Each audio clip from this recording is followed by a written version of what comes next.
Je m'en vais sur la montagne, au Loft. Je m'en vais faire culture physique. Un titre écœurant qui a été créé par mon ami Claude Canville à la radio de Radio-Canada à l'époque, en soirée la semaine. J'ai contacté Claude, je lui ai demandé l'aimable autorisation de réutiliser culture physique. Il a dit oui, sans même demander le concept. Le concept, tu veux le savoir?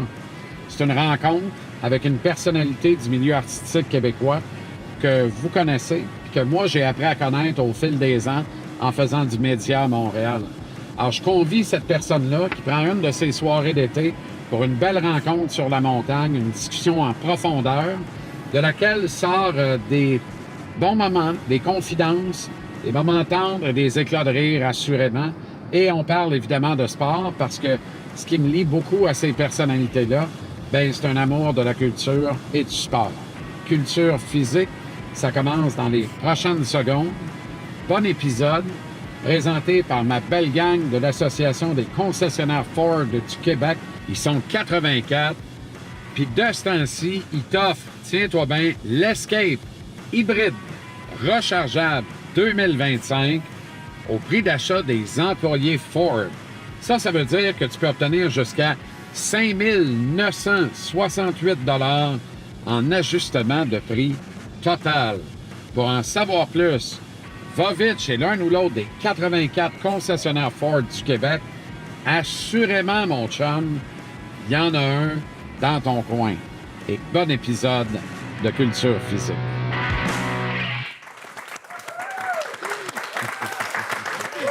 C'est la pause. C'est la pause? Ben non. Je sais pas. C'est ton show, là. Moi, C'est ton show, c'est la pause. C'est la pause? C'est la pause. Non, non. Mon Dieu, je ne sais pas comment repogner le fil, par exemple. J'avais de quoi, là, j'ai 2-3 filons, là, tu m'as entraîné dans des anecdotes d'incendie et de poutine. J'ai faim subitement, je sais pas trop pourquoi. Ça va pas du tout.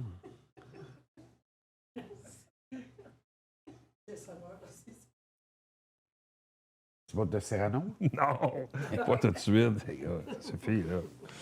Non, pas tout de suite.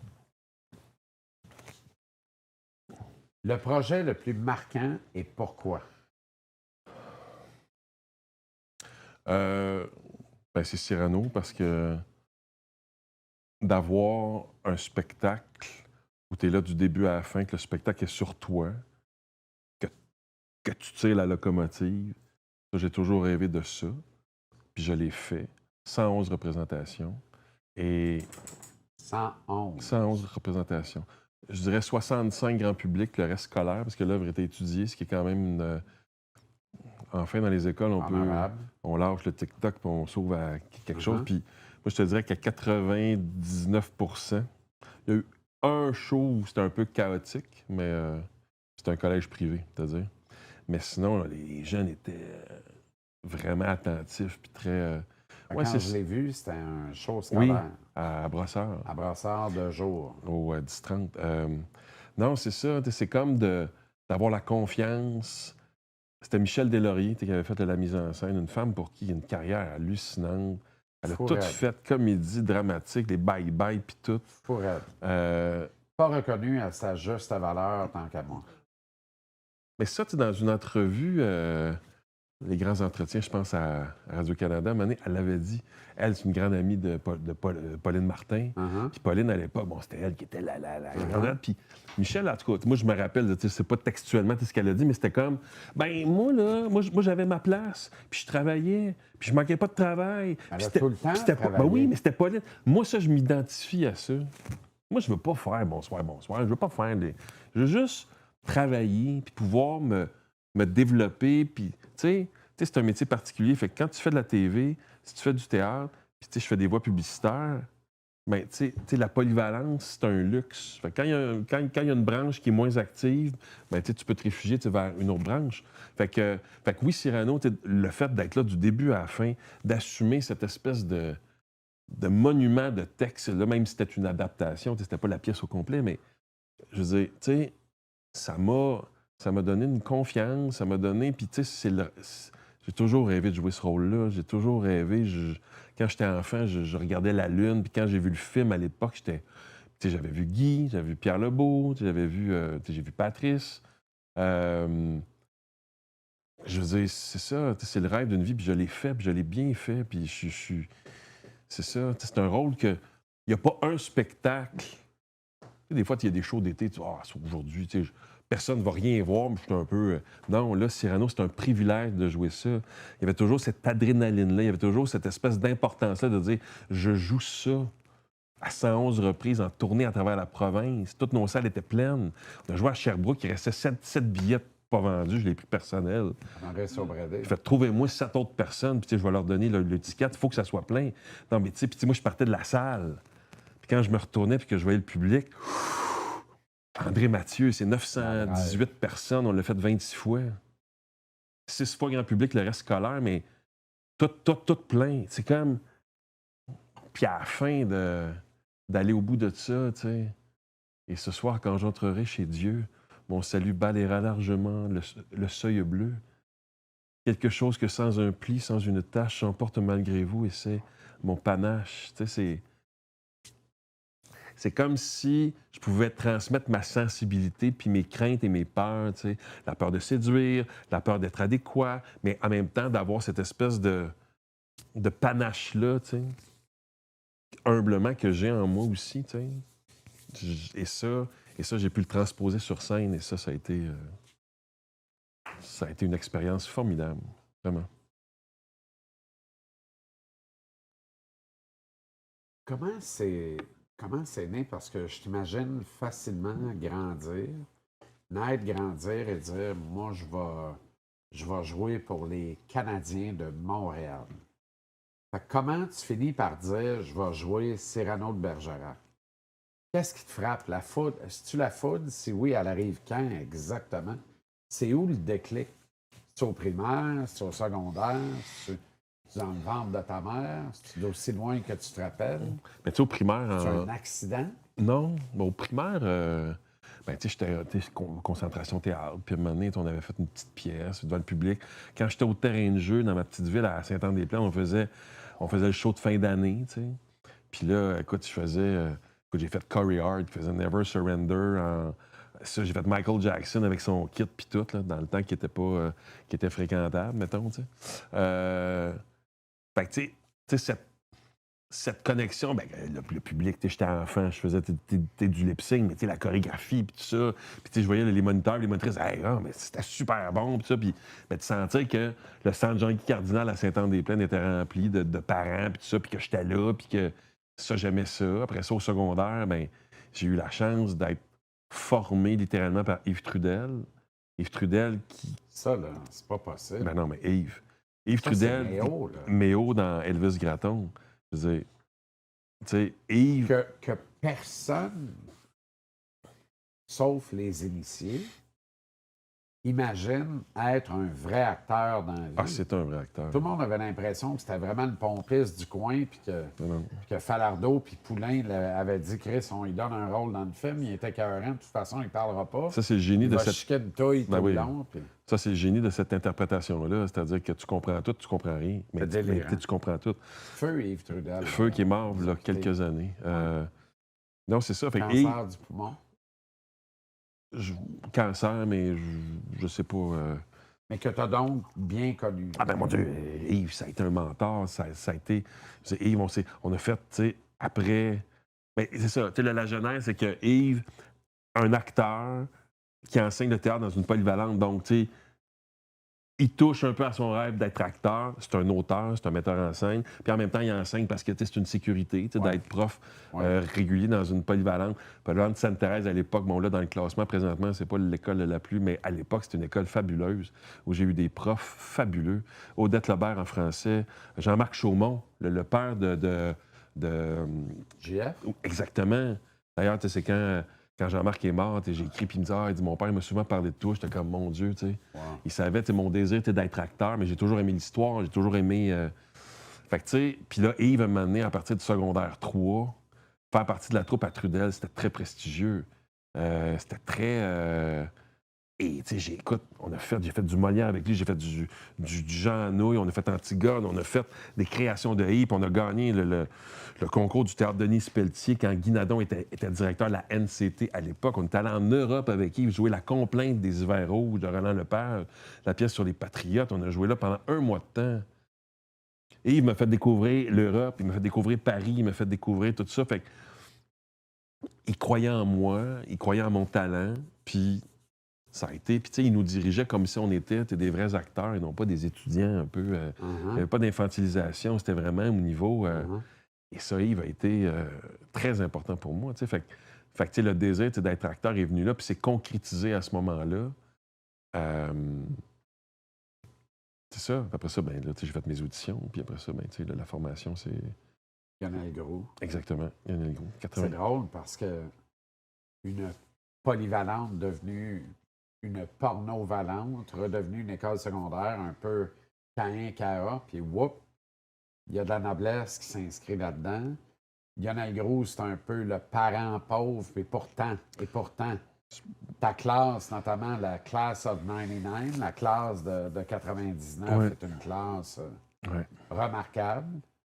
Tu te fais opérer peut-être dans le pire hôpital au Québec, t'en sors de là grandi, ça va bien, t'as pogné le bon numéro dans le pire hôpital, c'est extraordinaire. Je suis pas allé à Saint-Jérôme, c'est pas pour rien. Mais Ben, t'es allé à Saint-Eustache. Ouais, mais non, si mais. tu choisis, tant qu'à moi, t'as pris pire, mais pourtant t'as bien tombé, dirais-tu que... Ah non, non, mais.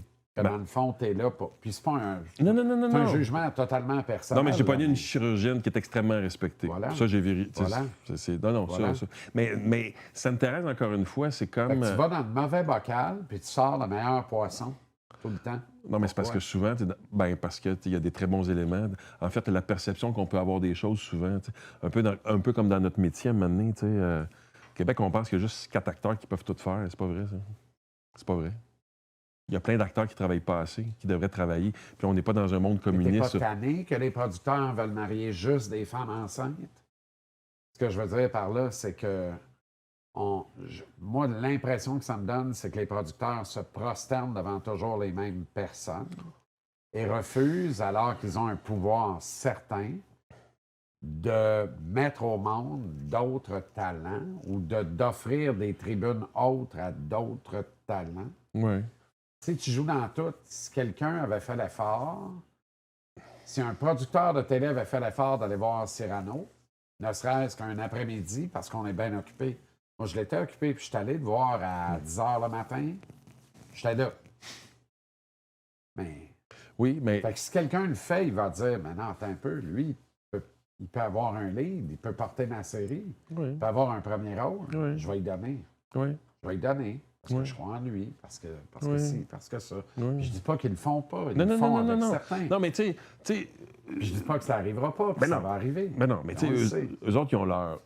Eux autres, ils font leur travail. Moi, je fais le mien, puis tout ça. Moi, je suis pas là pour donner la leçon à personne. Mais tu sais, je veux dire, encore une fois, tu sais, Non, puis en fait, là, je retire la question. J'ai fait un commentaire, puis je veux pas que tu répondes, parce que je veux pas que tu t'exposes. Ah, non, mais je suis pas. Tu comprends? Mais tu sais, t'es comme le dit encore une fois notre coach de notre club national, je veux dire, Martin Saint-Louis, ça prend des répétitions dans la vie.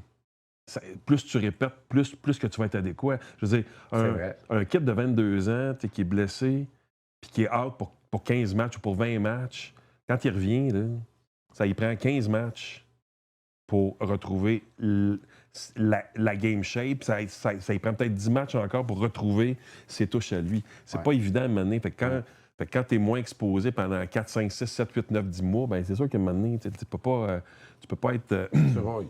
Exactement. Tu sais, plus un acteur ça joue, mieux c'est, tu sais. Fait que c'est pour ça que le théâtre, c'est comme on a le temps de répéter, on a le temps de se tromper, on a le temps de peaufiner, on a le temps d'analyser, on a le temps de, tu sais. Mais tourner vite aussi, c'est très formateur parce qu'il faut que tu sois prête aussi. Moi, j'ai aucun problème avec ça. Aucun problème avec ça. C'est juste qu'à un moment donné, tu sais, il faut... Là, je veux juste préciser que personne dans le public ne s'est endormi et que ce ronflement, si vous le discernez, est celui de Winston Churchill, un bulldog. Je veux juste le préciser. Au cas où quelqu'un dise « Chris, il y avait quelqu'un qui dormait dans la salle. Winston, Non. Winston, il a joué au tennis aujourd'hui, puis là, il est brûlé Oui, mort. il est brûlé. Taille. C'est terminé. Je t'apprécie. Oui. Il est beau. Il est magnifique. Oui. Il bave. Ah, mais ça, Il est beau. ça fait partie du charme des bulldogs. Ah oui, hein? Oui. Poursuivons. Poursuivons. Voyons.